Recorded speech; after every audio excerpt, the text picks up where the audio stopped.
Hello children, in today's class we are going to discuss about pinhole camera. So what do you mean by a camera, which is nothing but you might have experienced in your cell phone itself.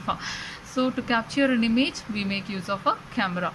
Then what about a pinhole camera here, which is nothing but a simple camera without a lens but with a tiny aperture, that is the so-called pinhole. This hole is made out of a sharp object like a pin or else a sharp object like a pencil. Clear?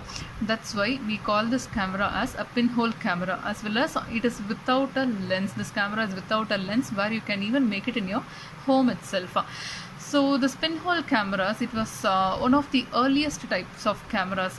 So in the olden days they make use of these kinds of cameras only, and they use the principle called camera obscura, which means the light travels through a small hole in a dark box to form a picture.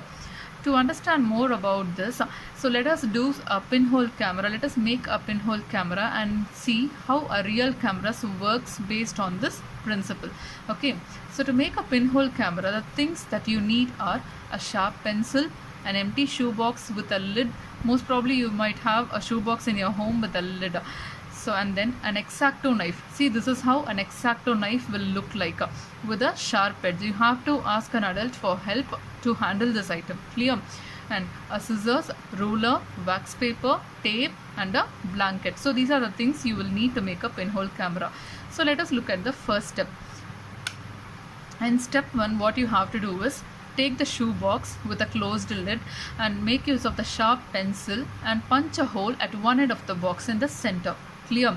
So after this, what you have to do in step 2 is, in step 2 you have to make use of the X-Acto knife, which I have shown already, and you have to cut a square in the opposite end of the box. For example, if you are making hole at one end of the box with a sharp pencil, you have to cut a square shape at the other end of the box, which is straight opposite to the hole which you are making here. Clear?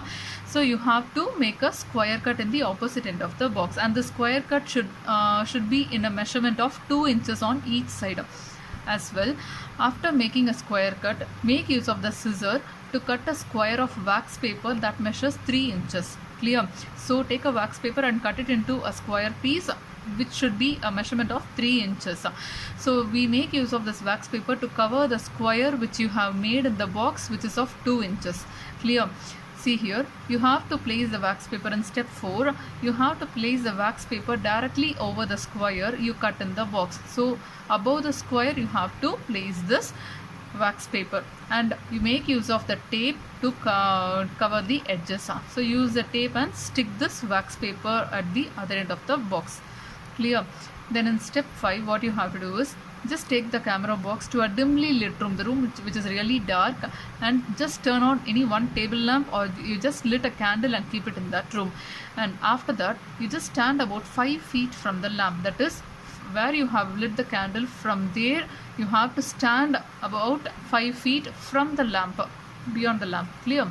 Then cover your head and pinhole camera with a blanket. So you should cover your head as well as the pinhole camera with a blanket, and make sure you don't cover the pinhole which you made in the blanket. Clear?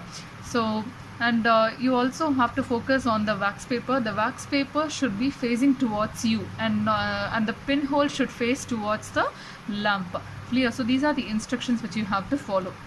See here in step 7, see how the person is holding the wax paper which you made a square cut, that should be facing towards you. The wax paper cut should face towards you, and the pinhole should face towards the lamp. And you have to cover yourself with the blanket where they have left a space here. You're not supposed to cover the pinhole even, where you cannot see the image then. So, and what you have to do is hold your pinhole camera at arm's length. So this is the position which you are supposed to hold the pinhole camera, and you have to aim it at the lamp.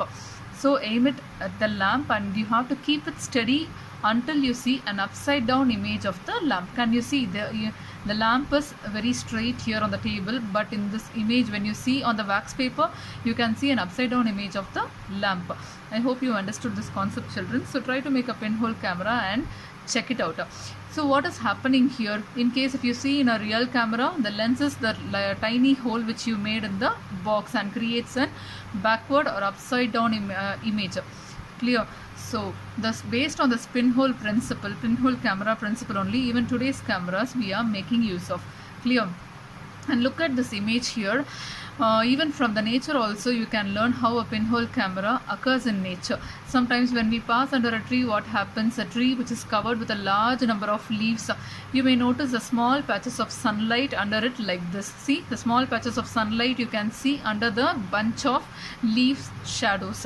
Yes, so what do you understand from this? Even the sun, the nature also can form a pinhole images of the sun.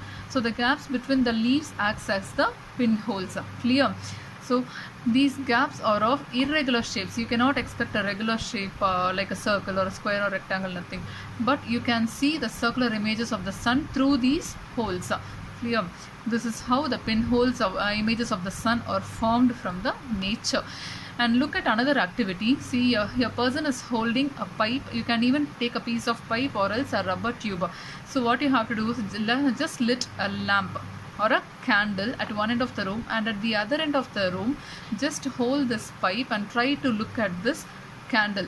So is the candle visible? You have to find out whether the candle is visible through the pipe. In the picture A, the candle is visible through the pipe because he is directly pointing towards the candle using the rubber tube or else a pipe. But in the second picture, he has bent the pipe a little and it is a little away from the candle. The end of the pipe is a little away from the candle. If you see through this bent pipe, what happens? The image of the candle will not be visible. So what do you understood by this concept? Because the reason is light travels along a straight line and light will not travel along in a curved line or any other narrow line, and also light will travel only along a straight line. So that is the reason. And even so, when a light comes across an opaque object, so an opaque object, an object where a light cannot pass through. So in this kind of object, what happens when a light obstructs in between, a shadow is formed. So this is the reason why light travels along a straight line. Clear? I hope you understood this concept, children. Thank you.